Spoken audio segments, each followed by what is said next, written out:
Subscribe कीजिए logics point channel को और बेल आइकन पर क्लिक कीजिए सबसे पहले अपडेट पाने के लिए। Hello friends, welcome to logics point. इस वीडियो में आपको चक्रवृद्धि ब्याज के कुछ इंपॉर्टेंट क्वेश्चन की शॉर्ट ट्रिक बताने वाला हूं और उन्हें एक्सप्लेन करूंगा ताकि आपके ठीक से समझ में आ जाए।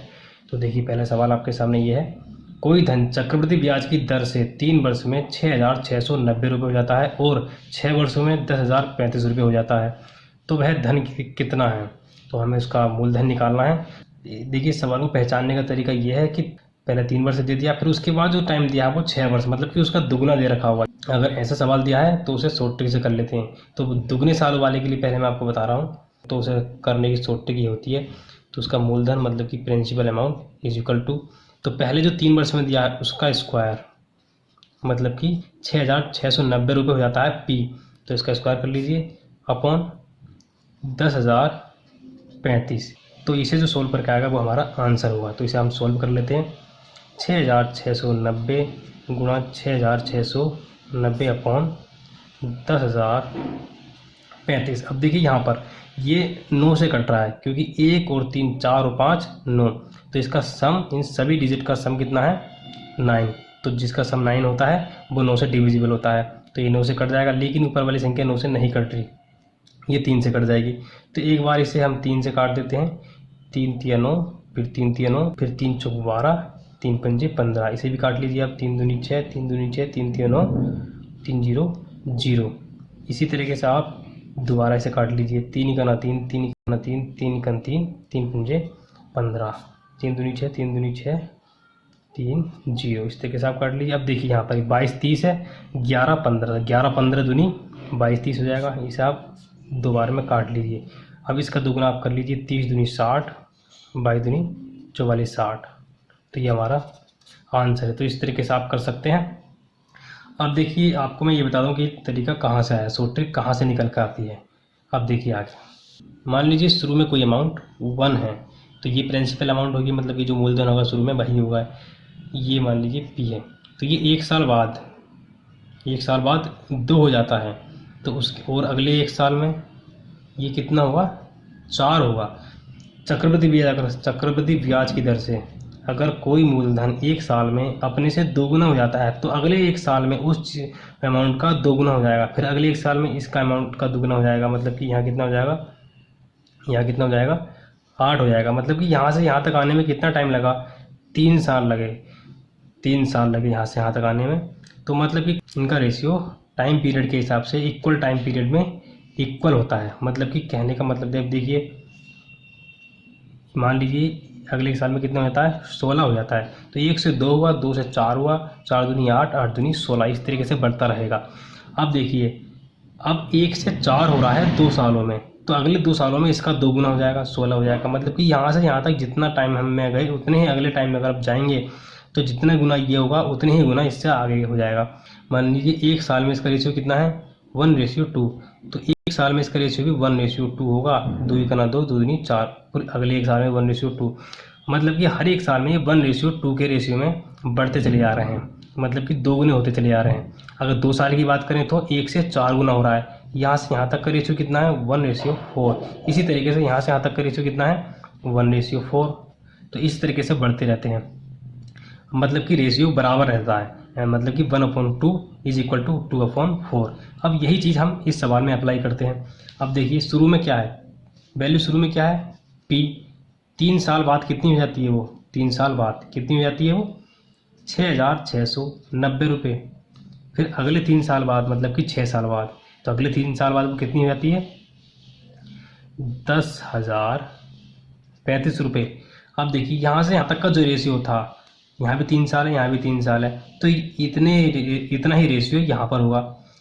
अब देखिए, यहाँ से यहाँ तक का रेशियो कैसे निकालेंगे, P/6,690 इज इक्वल टू, यहाँ से यहाँ तक का रेशियो 6,690 अपॉन 10,035। सॉरी, दिख नहीं रहता ये। इस तरीके से हम P अपॉन ये 6,690 इज इक्वल टू 6,690 अपॉन 10,035, इस तरीके से इसका रेशियो ये हो गया और इसका रेशियो ये हो गया। तो अब P बराबर इस तरीके से हम ये इधर पहुंच जाएगा 6,690 अपॉन, फिर इसका स्क्वायर पहुंच जाएगा। तो इस तरीके से इसका वही आंसर आ जाएगा 4460। तो इस तरीके से निकाल सकते हैं। अब देखिए मैं आपको फॉर्मूले से बताता हूँ फॉर्मूला कैसे यूज़ करना है इस सवाल में। तो फॉर्मूला क्या होता है, अमाउंट मतलब कि मिश्र धन जो होता है इज इक्वल टू पी मतलब कि मूलधन ब्रैकेट में 1 प्लस आर अपॉन 100 की पावर एन। तो एन होता है यहाँ पर हमारा टाइम। तो ये हमारा फॉर्मूला होता है। अब देखिए पहली कंडीशन में 3 साल के लिए दिया था, तो 3 साल में जो अमाउंट कितनी हो रही थी 6690। तो पहले 3 साल के लिए हम बात कर रहे हैं यहाँ पर। देखिए 6690 ये 6 है, 6690 is equal to P bracket में 1 प्लस आर अपॉन 100 की पावर 3, क्योंकि 3 साल की बात चल रही है। और फिर 6 साल में कितना हो रहा था 10,035 बराबर पी, क्योंकि पी तो दोनों में सेम ही होगा, मूलधन तो सेम ही होगा, ब्रैकेट में 1 प्लस आर अपॉन 100 की पावर 6। ये 6 साल की बात चल रही है यहाँ पर, यहाँ 6 साल की बात चल रही है। अब देखिए अब इसे हम यहाँ पर इससे डिवाइड कर देते हैं, इसे यहाँ पर ये चीज़ यहाँ ले आते हैं 6690 is equal to P bracket में 1 प्लस आर अपॉन 100 की पावर 3। तो देखिए पी से पी कट जाएगा, ये पूरा कट जाएगा, ऊपर माइनस के 3 इक्वल टू यहाँ पर पावर में क्या आ जाएगा 3 आ जाएगा। अब देखिए इसे आगे कैसे ले सकते हैं, 10,035 अपॉन 6690 बराबर 1 प्लस आर अपॉन 100 की पावर 3। केवल इतना ही बचा है। तो अब इस वैल्यू को हम दोबारा इस इक्वेशन में पुट कर देंगे, मतलब कि 1 प्लस आर अपॉन 100 की पावर 3 जो है वो यहाँ पर भी है, तो इसकी वैल्यू हमें पता चल गया, तो हम यहाँ पर इसे पुट कर देंगे। अब देखिए पुट करने के बाद 6690 इज इक्वल टू यहाँ पर P इंटू ये जो वैल्यू है 10,035 अपॉन 6690। अब P बराबर ये इधर पहुंच जाएगा, ये नीचे पहुंच जाएगा, इधर पहुंच जाएगा, तो इसका स्क्वायर हो जाएगा 6690 का स्क्वायर अपॉन 10,035। तो इसी से वही आंसर आ जाएगा 4460 हमारा आंसर आ रहा था। तो इस तरीके से तीनों तरीके से आप कर सकते हैं, लेकिन आपको ये तरीका अप्लाई नहीं करना है। आपको जो तरीका अप्लाई करना है वो सीधे छोटी वाली संख्या का स्क्वायर, यहाँ मैंने बताया था आपको, छोटी वाली संख्या का स्क्वायर अपॉन बड़ी वाली संख्या। बड़ी वाली संख्या क्या होगी जो 6 साल के बाद आएगा, तो उसे सोल्व करने के बाद आपका आंसर आ जाएगा। अगर आप ये भी भूल जाते हैं तो आपको ये वाला सवाल, तो आपको ये अप्लाई करना है, रेशियो के हिसाब से आपको अप्लाई करना है, तो आप ऐसे बहुत ही आसानी से आंसर निकाल सकते हैं। तो चलिए मैं आपको अब अगला सवाल बताता हूँ। वो भी बहुत ही इम्पोर्टेंट सवाल है और बहुत ही शॉर्ट ट्रिक से मैं आपको बताऊँगा। तो देखिए सवाल ये है, अगर कोई धन 2 वर्ष में 8,000 रुपये हो जाता है और 5 वर्ष में 27,000 रुपये हो जाता है, तो उसका मूलधन ज्ञात करो। तो देखिए इसमें दे रखा 5 साल में, बाद में, पहले 2 साल में, मतलब 2 साल का दुगुना कितना होता है 4, लेकिन दिया कितना है इसमें 5 वर्ष। तो ऐसे सवालों को करने की ट्रिक आपको मैं बताऊँगा। देखिए 2 साल में कितना हो रहा था, 2 वर्ष में कितना हो रहा था, पी से यहाँ से कितना पहुँच रहा था 8,000 रुपये, और अगले 3 साल में, मतलब कि यहाँ से यहाँ तक कितने साल हो गए 5 साल, तो कितना हो रहा था 27,000 रुपये। तो ये मूलधन निकालने के लिए हमें अगर ऐसी कंडीशन दे रखी होती है जिसमें कि मतलब कि टाइम बराबर नहीं दिया होता, तो उसके लिए हमें उसकी दर भी निकालनी पड़ जाती है, रेट भी निकालनी पड़ जाती है उसकी। अब क्या है देखिए, रेट निकालने के लिए हम दर निकालने के लिए इन दोनों का रेशियो निकालना पड़ेगा। इन दोनों का रेशियो क्या हुआ, अब 8,000 रुपये है और ये 27,000 रुपये है, तो इससे ये कट जाएगा। मतलब कि 3 साल में कोई चीज़ 3 साल में कोई चीज़ 8 से 27 हो जाती है। यहाँ से यहाँ तक कितना टाइम हो गया 3 साल में, तो 1 साल में कितनी गुनी हो जाएगी, तो आप ये निकाल ही सकते हो। अब इसे निकालने के लिए देखिए मैं आपको एक पहली वाली ट्रिक बताता हूँ। यहाँ ये देखिए, यहाँ पर 1 से 2 हो रहा था, 2 से 4 हो रहा था। यहाँ पर अगर हम 2 साल का रेशियो देखें 1:4, तो इस 2 साल के रेशियो से हम 1 साल का रेशियो निकाल सकते हैं। कैसे निकालेंगे कि हम इसका स्क्वायर रूट कर देंगे। अगर 2 साल की बात चली तो स्क्वायर रूट करेंगे, 3 साल की बात चल रही है, अगर 3 साल का रेशियो दे रखा है तो हम उसका क्यूब रूट करेंगे 1 साल का निकालने के लिए। अब वो क्यों करेंगे, अब देखिए यहाँ पर देखिए, अगर दे रखा है 1 साल का रेशियो 1:2, तो 2 साल का रेशियो निकालने के लिए इससे हम इसकी मल्टीप्लाई कर देते हैं।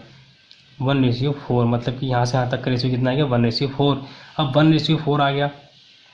अब अगर 3 साल की बात चलती है तो यहाँ पर तीनों सालों की हम जो भी रेशियो होगा तीनों सालों में अलग अलग एक एक साल का, तो हम तीनों की मल्टीप्लाई कर देंगे। 2 को 3 मल्टीप्लाई कर ली तो हम 1 साल की और इसमें मल्टीप्लाई कर देते हैं, मतलब कि 4 दूनी 8। तो 3 साल का रेशियो कितना हो गया 1 से 8, मतलब कि 1 से कोई चीज़ 8 गुनी हो रही है। तो इसी का हम दोबारा 1 साल में पहुँचने के लिए तो कैसे करेंगे, इसका हम इन दोनों का स्क्वायर रूट, सॉरी 3 साल, अगर 3 साल का है तो हम यहाँ पर क्यूब रूट कर देंगे। 1:8 इस तरीके से देखिए 1:8, तो इसका 1 आ जाएगा, इसका 2 दूनी 4 दूनी 8, तो 2, तो 1 साल का निकल गया। इस तरीके से हम इस सवाल में देख लेते हैं। यहाँ देखिए 8 से 27 हो रहा है कितने 3 साल में, तो 1 साल में कितना होगा, हम 3 साल का दे रखा है तो हम इसी का क्यूब रूट कर देंगे। क्यूब रूट कर देंगे तो कितना आ जाएगा 2 दूनी 4 दूनी 8, रेशियो 3 3 होती है 27, मतलब कि 1 साल में कोई चीज़, 1 साल में कोई अमाउंट 2 से 3 हो रही है, मतलब कि 2:3 रेशियो आ गया, 2:3 इसका रेशियो आ गया। यहाँ पर देखिए ये 1 साल का रेशियो है, लेकिन रेशियो कितने साल का हमें पता होना चाहिए 2 साल का, क्योंकि 2 साल के बाद की अमाउंट दी है। तो 2 साल की रेशियो निकालने के लिए हमें इसे एक बार और मल्टीप्लाई कर देंगे, जैसे कि मैंने आपको अभी पहले बताया था। तो 2:3 से हम इसकी मल्टीप्लाई कर देंगे 4, यहाँ पर 9, 3 3 9, तो मतलब कि 2 साल का रेशियो कितना आ गया, ये 2 साल का रेशियो यहाँ पर 4:9 आ चुका है। अब इस 9 की जो वैल्यू है वो कितनी है 8,000 रुपये। तो 4 की वैल्यू कितनी होगी, मतलब कि 4 यहाँ देखिए, मतलब देखिए हमें 2 साल का रेशियो पता ही चल चुका है यहाँ पर कि 4:9, तो मतलब कि ये 9 है और यहाँ पर संख्या 9 है, ये 4 है, मतलब कि प्रिंसिपल अमाउंट 4 है, तो 2 साल में वो 9 हो जाता है। तो 9 की जो वैल्यू देखिए वो कितनी दे रखी है 8,000, तो 4 की वैल्यू कितनी होगी हमें ये निकालना है। अब देखिए ये जो दे रखी है 8,000, ये कितनी की वैल्यू दे रखी है 9 की वैल्यू, तो 4 की वैल्यू कितनी होगी 8,000 अपॉन 9 इंटू 4। पहले 1 की वैल्यू निकाल देंगे फिर 4 की वैल्यू निकाल देंगे, आपको ये तो पता ही होगा। तो इसका आंसर आया था हमारा 3555.55, इस तरीके से आया हमारा आंसर था, इतने रुपए, मतलब कि प्रिंसिपल अमाउंट जो है हमारा वो ये है। तो इस तरीके से आप इसे सॉल्व कर सकते हैं। उम्मीद है दोस्तों आपको ये समझ में आ गया होगा, क्योंकि काफ़ी आसानी तरीके से मैंने बताया है। तो दोस्तों इस वीडियो को लाइक कीजिए और ज़्यादा से ज़्यादा शेयर कीजिए, और उन स्टूडेंट को तो ज़रूर शेयर कीजिए जो कोचिंग जाने में असमर्थ हैं या जो गांव में रहते हैं, कोचिंग उनके लिए बहुत दूर पड़ता है। तो उन स्टूडेंट को आप ज़रूर शेयर कर दीजिए, उन्हें काफ़ी हेल्प मिलेगी। और दोस्तों इस चैनल को सब्सक्राइब भी कर दीजिए, सब्सक्राइब करने से आपको आगे आने वाली सभी वीडियो की नोटिफिकेशन प्राप्त होते रहेंगे। थैंक यू दोस्तों।